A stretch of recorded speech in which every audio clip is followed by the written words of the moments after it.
Busque a Deus, porque não há coisa melhor para nós fazermos no momento da angústia, no momento da tribulação, do que estarmos na presença de Deus, do que buscarmos a presença de Deus, do que nos lançarmos nas mãos desse Deus que cuida e que supre todas as nossas necessidades. Não algumas, todas as nossas necessidades. Deus tem cuidado de nós. O Salmo 23, que todos conhecemos muito bem, o versículo 4 nos diz: ainda que eu ande pelo vale da sombra da morte, eu não temerei mal algum por um motivo, porque a tua vara e o teu cajado me consolam. Essa é a grande diferença. Quando nós passamos por luta, quando a multidão se levanta, quando a dificuldade vem, quando a tempestade nos alcança, quando o terremoto nos balança e retira nossas estruturas, busque a presença de Deus. Busque a presença de Deus. Sabe, queridos, nós temos enfrentado tantas dificuldades tantas vezes, e quem sabe você que está aqui nessa noite está exatamente olhando para uma grande multidão que se levanta contra você. Essa multidão pode ser uma enfermidade, pode ser um problema financeiro, pode ser um problema no teu trabalho, pode ser um problema na tua família. Entenda uma coisa: o recurso que você tem, que é o mais fantástico, que é o mais maravilhoso e que é o que dá um retorno garantido, é Deus. É Ele. Busque a presença de Deus sempre, em todo o tempo. Agora lembre-se, quando as coisas forem mal, busque ao Senhor. Quando tudo estiver bem, continue buscando a Deus. No vale, na montanha, na dificuldade, na alegria, na luta ou na festa, buscar a Deus é sempre a nossa melhor alternativa. Precisamos entender, queridos, que a busca a Deus, e o texto nos traz essa verdade interessante. Olha o que nos fala no versículo 6 que nós lemos juntos. Josafá, ele diz o seguinte: ó Senhor Deus dos nossos pais, porventura não és tu Deus de Israel? Não és tu Deus que domina sobre todos os reinos? Olha o que ele diz: a tua mão, na tua mão está a força e o poder, não há quem te possa resistir. Ninguém pode resistir o nosso Deus, ninguém pode resistir o nosso Senhor. Por isso que precisamos buscar a presença do nosso Deus. O versículo 7 nos fala que Josafá, ele reconhece tudo o que aconteceu no passado. Ele disse: você lançou fora todos os moradores da terra, deste essa terra aqui a Abraão teu amigo, fizeste no passado, continuas fazendo no presente, e Deus é aquele que continua agindo no futuro. É o mesmo, sempre, ontem, hoje e eternamente. Por isso que podemos buscar a Deus, amém?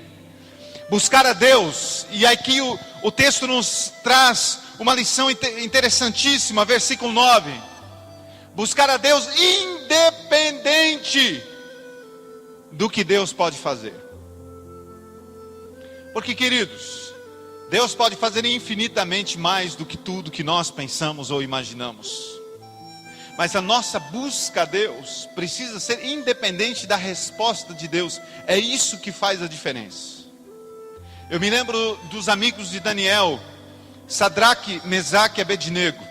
No momento difícil da vida deles, quando eles são expostos diante de toda a multidão por Nabucodonosor, e Nabucodonosor, ele dá uma ordem para toda a nação babilônica. Ele constrói uma estátua enorme. Ele diz: olha, quando nós tocarmos os instrumentos, quando a música tocar, todos que estiverem aqui se prostrem diante dessa imagem.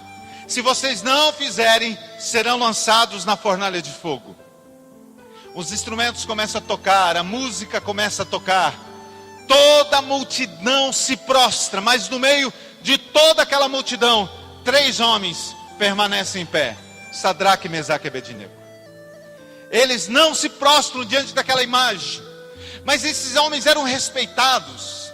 Esses homens eram até amados por Nabucodonosor. Ele chama eles para lhes dar uma nova chance. Ele diz: olha, eu vou dar mais uma chance para vocês. Se fossem outras pessoas, eles teriam sido aniquilados na hora. Mas ele chama aqueles homens, ele diz: olha, eu acho que vocês não entenderam bem o que aconteceu aqui. Talvez vocês não compreenderam bem a ordem. Eu vou fazer o seguinte: nós vamos tocar novamente os instrumentos.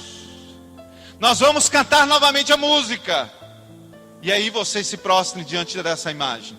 Porque se vocês não se prostrarem, eu quero ver se o Deus de vocês vai livrar vocês das minhas mãos. Aqueles homens olham para Nabucodonosor e dizem para ele: olha, o nosso Deus, saiba de uma coisa, meu rei. Em primeiro lugar, Ele tem poder absoluto de nos livrar das tuas mãos. Mas ainda que isso não aconteça, ainda que Ele não quiser fazê-lo, todavia, nós não nos prostraremos diante desta imagem. Adorar a Deus, buscar a Deus, precisa ser uma atitude que vem do nosso coração, independente da resposta de Deus, independente das circunstâncias, independente do sim ou do não de Deus. Esses homens estavam dispostos a adorar a Deus, a servir a Deus, a serem obedientes a Deus, independente da ação de Deus.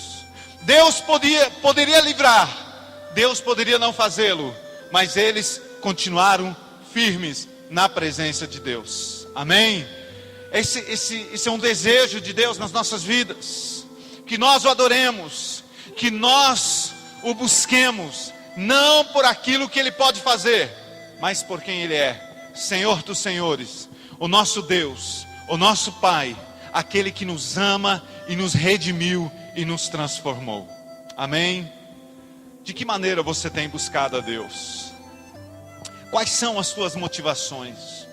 Hoje em dia nós estamos vivendo num eclesismo, num tempo onde algumas igrejas têm, parece, oferecido um buffet espiritual para as pessoas, onde a propaganda tem sido essa: você precisa buscar a Deus para ganhar mais dinheiro, você precisa buscar a Deus, vem à igreja para ganhar um carro novo, venha à igreja para ter uma casa nova, venha para a igreja para ser curado. Deus pode fazer, Deus tem poder para todas as coisas, Deus é ilimitado nas suas ações. Mas nós não podemos barganhar com o nosso Deus. A busca a Deus precisa ser independente da sua resposta, porque Ele tem o melhor para nós. Amém? Ele tem o melhor para nós. O versículo 9, ele nos diz o seguinte, que nós lemos aqui juntos. Josafá, ele declara dizendo para Deus: se algum mal nos sobrevier, espada por castigo, peste ou fome, nós fugiremos diante desta casa. Não é isso que o texto diz. Ele diz: se algum mal nos vier, espada por castigo, peste ou fome, nós nos apresentaremos diante desta casa e clamaremos a Ti na nossa angústia, e Tu nos ouvirás e livrarás. Ainda que vier a peste, ainda que vier a fome, ainda que vier a espada por castigo, ainda que venham os dias maus, nós continuaremos servindo ao nosso Deus, independente das circunstâncias. Ainda que a enfermidade nos alcance, continuaremos servindo ao nosso Deus ainda. Eu acho muito interessante, há uma história de um homem, advogado norte-americano, chamado Spafford. Alguns talvez conheçam essa história. Este homem, ele estava preparando uma viagem de férias para a Inglaterra. Isso aconteceu em 1873. Ele iria fazer uma viagem de descanso com toda a família dele, ele e suas 4 filhas. Mas por alguns problemas do seu trabalho, ele não pôde viajar junto com os demais da sua família. Eles foram antes. Sua esposa, suas 4 filhas viajam. E quando elas estão atravessando o Oceano Atlântico, acontece um acidente com o navio, um choque no meio do oceano. E o navio aonde elas estão acaba afundando. Naquele acidente, naquela tragédia, morrem as suas 4 filhas. Apenas sobrevive sua esposa. Ela manda um recado para seu esposo, para o Spafford, dizendo: ó, salva sozinha. Aquele homem, no profundo da sua dor, vai para a Inglaterra. Essa mulher, os sobreviventes são levados até a Europa. E quando ele está indo para lá, quando ele passa pelo lugar aonde aconteceu o acidente, esse homem escreve uma canção que nós encontramos no nosso cantor cristão, no livrinho do nosso cantor cristão. É a música 398.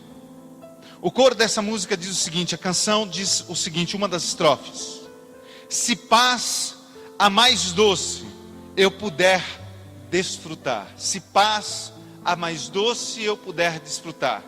Mas aí ele diz: se dor a mais forte eu sofrer, ó, seja o que for, tu me fazes saber que feliz com Jesus sempre sou. E aí o coro diz: sou feliz com Jesus, meu Senhor, sou feliz. Quem não conhece a história dessa canção, imagina que esse homem escreveu essa música no momento de festa, no momento de júbilo extremo. Mas foi no momento da tragédia que esse homem de Deus escreve essa canção. E ele diz: olha, seja o que for, se a paz mais doce eu desfrutar, ou se a dor mais forte sofrer, vou continuar louvando ao meu Deus, independente das circunstâncias. Buscar a Deus, independente das circunstâncias, é a receita para nós vencermos quando a multidão, quando a luta se levanta. Uma outra atitude de Josafá, interessante, que o texto nos apresenta, versículo 12, é que nós precisamos reconhecer nossa limitação. Deus, está grande a batalha. Essa luta que está vindo, eu acho que essa não vai dar não. Até agora deu, os trancos e barrancos, vencendo e perdendo algumas batalhas, mas essa batalha é a derrota da minha guerra, porque eu não tenho mais força, porque eu não sei mais o que fazer. Há uma encruzilhada diante de mim que eu não sei se eu vou para a direita ou para a esquerda, se eu sigo adiante. Não sei qual caminho tomar. Josafá diz exatamente isso. Ele diz: não tenho mais força, Deus. A multidão é muito grande, o inimigo é muito maior do que o nosso exército, eles são muito maiores do que nós. Eu não sei o que fazer. Agora a frase de Josafá não continua, não termina aqui, ela continua. Ele diz: em nós não há força alguma, nós não sabemos o que fazer. Mas acompanhe o texto bíblico, ele diz: porém os nossos olhos estão postos em ti. Amém? Esse era o diferencial. Era isso que fazia diferença.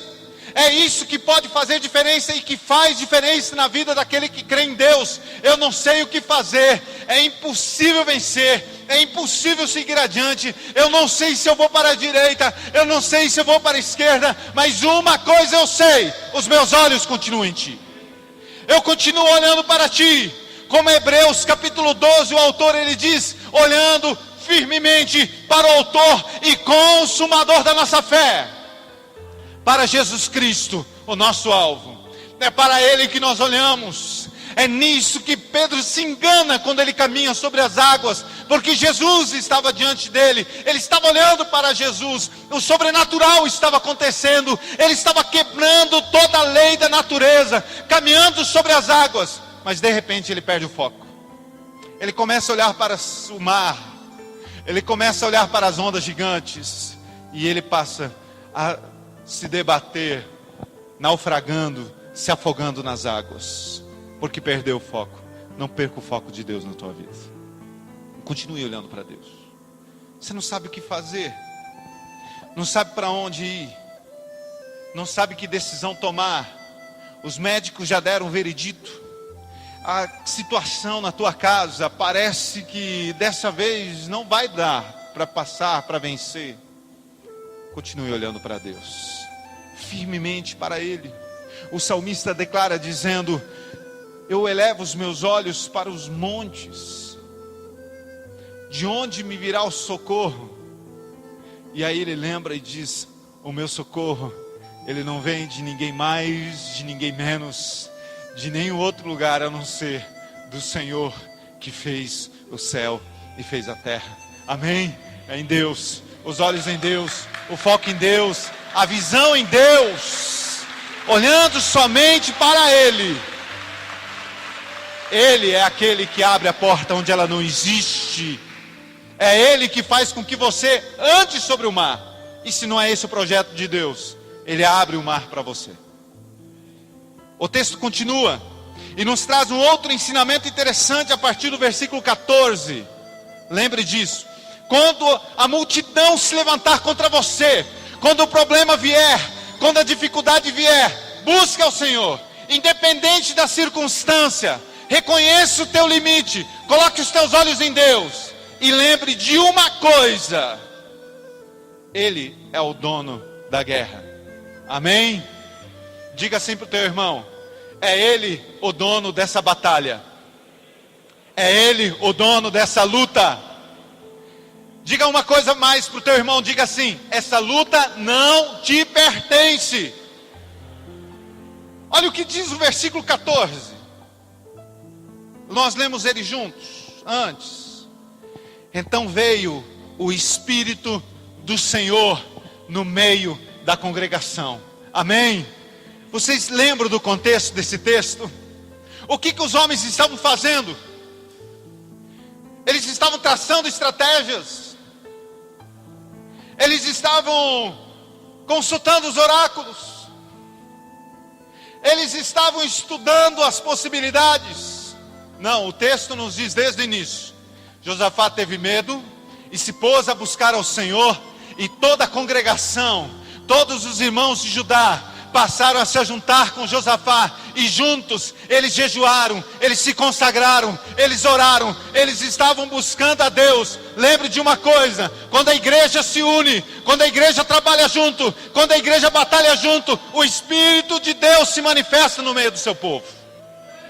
Salmo 133, versículo 1 ao versículo 3, só tem 3 versículos desse salmo. O salmista diz: quão bom e quão agradável é que os irmãos estejam em comunhão. E aí o salmista ele faz um exemplo muito interessante. Ele traça 2 perfis quando há comunhão. O primeiro deles é o perfil da questão espiritual, sacerdotal.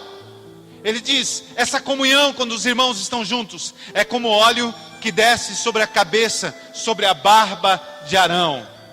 Assim é a comunhão. E depois ele dá um outro exemplo, um outro perfil. Ele diz: é o perfil do crescimento, é o perfil da multiplicação, é o perfil do nascer, da fertilização, do algo vivo. Ele diz: ele é como o orvalho do Hermon, que desce sobre o monte do Hermon. E ali, o que acontecia nesse tempo bíblico? Nessa região, se você for para Israel um dia e quiser levar alguém junto, você me convida. Amém? Mas se você não quiser me levar junto e você for lá no Monte Hermon, você vai perceber que no meio daquele deserto, aonde está o Monte Hermon, ali há um verde, é um lugar fértil. Porque ali o orvalho ele cai constantemente, o tempo todo. O que Deus está falando através da vida desse salmista é: quando a comunhão, a bênção sacerdotal de Deus sobre o povo, e também a fertilidade, a frutificação, a bênção sobre o seu povo. E ali ele termina no versículo 3, então dizendo: ali o Senhor ordena a sua bênção e a vida para sempre. Amém? É na comunhão, é quando nós estamos juntos. O povo estava junto, e olha o que acontece: o Espírito de Deus é derramado sobre esses homens. Versículo 13, acompanhe comigo, eu quero ler esse versículo. Eu li o 14, mas é importante nós lermos o 13. Diz: todo Judá estava de pé aonde? Diante de Deus, diante do Senhor. É ali que você precisa estar quando vem a batalha. Diante da presença de Deus. Todos estavam juntos. E o versículo continua dizendo: desde as crianças, as mulheres, os seus filhos, estavam todos ali. E o que acontece então? Essa palavra está na minha Bíblia aqui. Então, veio o Espírito de Deus e foi derramada sobre toda a congregação. Amém? Glória a Deus. Foi derramado sobre toda a congregação. E aí Deus toma a vida de um profeta. E o versículo 15 diz que esse homem começa a profetizar. Ele diz: olha, deem ouvidos todo Judá e vós, moradores de Jerusalém, e tu, ó Josafá, ao que diz ao Senhor. Irmão, irmã, dê ouvidos o que Deus tem para a tua vida nessa manhã.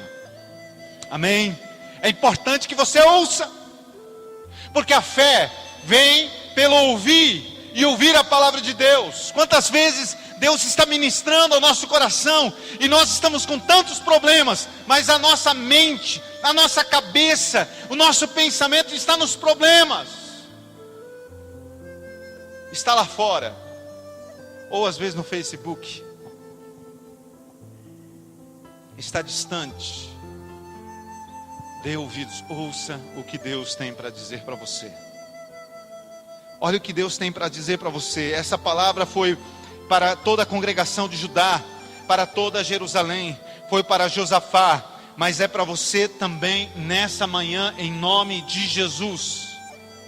Ele diz o seguinte: em primeiro lugar, não temais, nem vos assusteis por causa desta grande multidão. Final do versículo 15. Pois a peleja não é vossa, mas de Deus. Lembra de novo teu irmão, diga: essa peleja não é tua, é de Deus. Sabe por quê, irmão? Porque quando nós nos entregamos para Deus, o nosso carro é de Deus, a nossa casa é de Deus, o nosso emprego é de Deus, o nosso ministério é de Deus, mas também as nossas dores são de Deus, os nossos problemas são de Deus, as nossas dificuldades são de Deus. A nossa peleja não é mais nossa, é de Deus. Se alguém aqui ainda não pertence a Deus, se entregue a Ele nessa manhã, e tudo que você é, do melhor ao pior que você tem, vai ser de Deus. Deus vai cuidar de cada detalhe. Ele diz: essa peleja não é tua, não precisa ficar com medo não. Não tem mais. Por causa dessa grande multidão, a peleja não é vossa, mas de Deus. Ele continua, versículo 16. Ele diz: amanhã descereis contra eles. Eis que sobem pela ladeira de Ziz. Encontrá-los eis no fim do vale, defronte do deserto de Jeruel. Eu acho interessante essa frase. Porque às vezes, queridos, nós poderíamos pensar que o texto mais legal aqui seria Deus dizendo o seguinte: essa peleja não é de vocês. Então vão para casa, vão assistir Faustão, vão para o Facebook, aluguem um filme, vão para o McDonald's, eu vou agir por vocês. Não, Deus diz: essa peleja não é vossa, essa peleja não pertence a vocês, essa guerra é minha. Mas amanhã vocês vão sair daqui e vocês vão ir ao encontro do inimigo, vocês vão ir ao encontro dessa batalha, para que nós experimentemos e vejamos e sintamos e cheiramos o que Deus está fazendo por nós. Deus não precisa de você para fazer nada. Deus não precisa de você nem sequer para que o evangelho seja pregado. A palavra de Deus, Jesus, ele diz: o Senhor pode suscitar pregadores dessas pedras. Deus pode usar até a jumenta para falar. Mas Ele nos dá o privilégio de sermos pregadores. E a Bíblia diz que esse privilégio até os anjos queriam ter. Mas o Senhor deu para mim, deu para você. O Senhor quer te tornar quer te dar o privilégio de você ser usado na mão dele, para ir no hospital, para orar por aqueles que estão enfermos, para aconselhar aqueles que estão destruídos, para levar uma palavra para aqueles que estão desamparados, para tirar do inferno aqueles que estão perdidos. Deus quer que você vá para a batalha. Há situações que nós precisamos entender. Não adianta a gente só orar e pedir que Deus abençoe o nosso casamento. Há tempo da gente fechar a nossa boca, respeitar o nosso cônjuge, começar a dizer palavras de bênção sobre os nossos filhos, começar a colocar limites nos nossos filhos. Há atitudes que são nossas. Está na hora da gente procurar emprego, estudar um pouco mais. A gente quer que a bênção de Deus venha, e a gente não quer fazer nada. Deus está dizendo: eu vou abençoar vocês, tudo pertence a mim, o teu trabalho pertence a mim, a tua família pertence a mim, mas você precisa agir também. Você precisa sair ao encontro. Você precisa levantar de onde você está, desligar essa internet, desligar esse Facebook, desligar essa televisão e começar a fazer uma coisa que vale a pena realmente. Senta com teu filho, começa a profetizar palavras de Deus sobre a vida dele antes dele dormir. Pergunta como é que foi a escola dele. Sai do teu trabalho, pede um tempo lá na tua empresa e vai lá no conselho da escola, pergunta para a professora como ele está. Tem coisas que são nossas. Deus está dizendo: a batalha é minha, mas você precisa descer para o vale. Você precisa pegar na espada. Você precisa agir também. Olha o que ele diz na continuação desse texto. Acompanhe comigo. Vocês vão descer. Vocês vão ir. Amanhã descereis contra eles. Eis que sobem pela ladeira de Ziz. Encontrá-los-ei no fim do vale, defronte do deserto de Jeruel. Não é para voltar e deitar na rede, não. E aí ele continua dizendo: agora tem coisas que você precisa fazer nesse encontro. Deus nos dá a orientação de como agir. O que eu faço no meu casamento? Lê a Bíblia. Tem palavras de Deus para você. E os meus filhos? Lê a Bíblia. Tem palavra, tem orientação de Deus para você. Aqui está a palavra de Deus.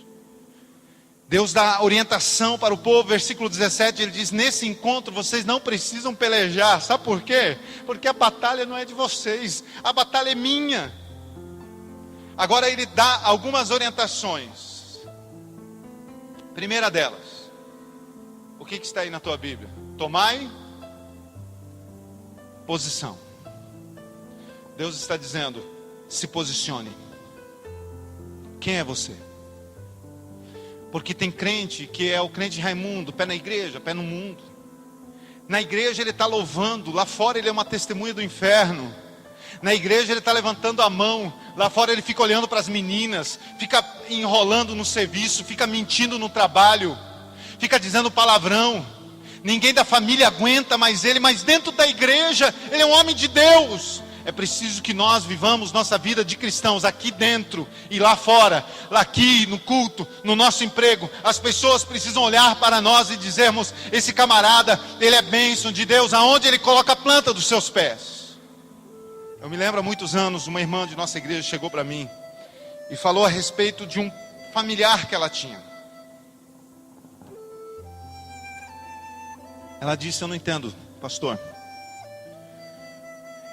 Ele é um obreiro lá da igreja, naquela cidade. E ele é uma bênção, pastor. Prega tão bem, tão boa a palavra dele. Mas ninguém aguenta mais ele em casa. A família dele está arrebentada, filhos, esposa. Aí ela disse assim: só que daí Deus me deu uma revelação. Ela disse assim: Deus me falou para eu aprender a separar o homem do ungido. Aí eu pensei: meu Deus, como se faz isso? Homem, separa o homem do ungido. Na igreja ele é ungido, lá fora ele é o homem. Tipo, na igreja ele é de Deus, lá fora ele é do diabo. Como que eu posso separar isso? Paulo ele escreve dizendo: ninguém dentre vós tenha ânimo doble. Ninguém entre vós tenha duplo ânimo. Ninguém dentre vós tenha dupla personalidade. Você nunca sabe quem você vai encontrar. Se é o Cléo bom ou se é o Cléo mau. A pessoa é uma coisa, fala de amor, mas transpira ira. Fala de verdade, mas está dando nó até em pingo d'água. Quem eu sou aqui, eu tenho que ser lá fora. Se posicione. Você é um jovem, um homem de Deus. Lá na escola, lá na faculdade, você precisa continuar sendo uma mulher, um homem de Deus. Tome uma posição. Quem é você? Filho do Deus vivo, príncipe nesse mundo sacerdotal de reino que a palavra de Deus nos apresenta. Alguém que não é dessa terra, é apenas forasteiro, apenas de passagem aqui. Sou eu, filho de Deus, salvo, transformado e lavado pelo sangue do Cordeiro. Tomai posição, se posicione. Quem é você?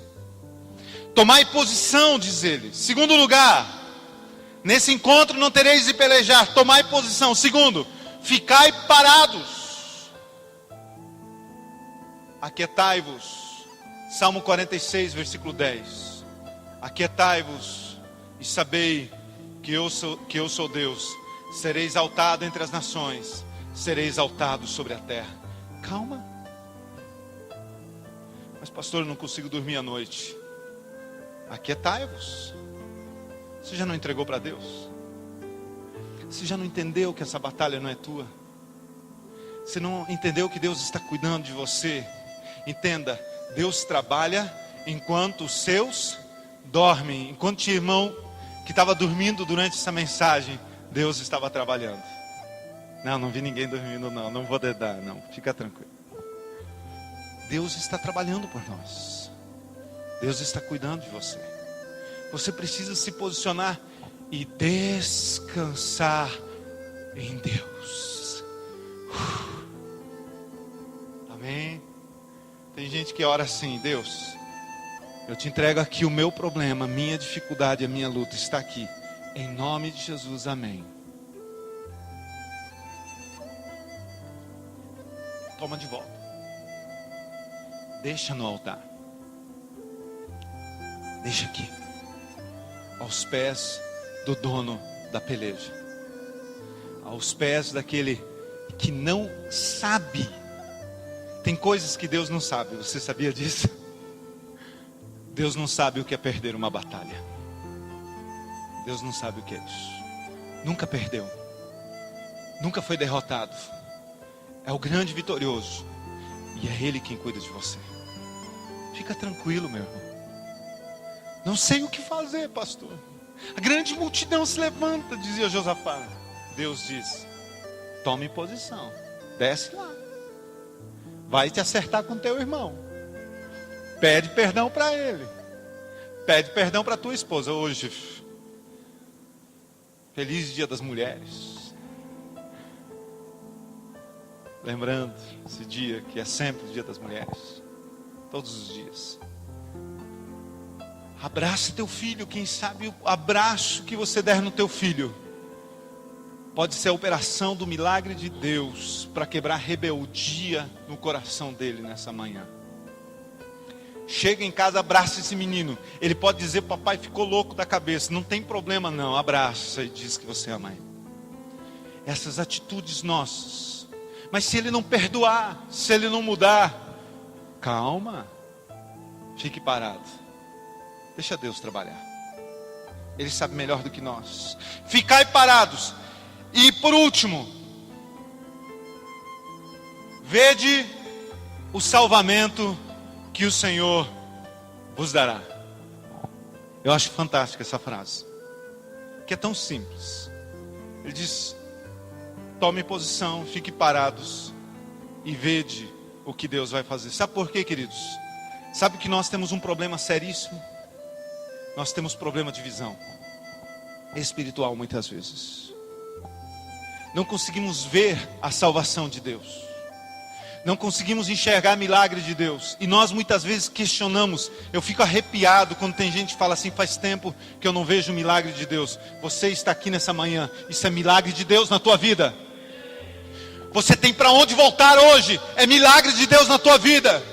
É preciso que nós comecemos a enxergar o milagre de Deus, o cuidado de Deus, o pão nosso de cada dia que Deus nos dá hoje, Deus suprindo todas as nossas necessidades. Pessoas que enxergam são gratas.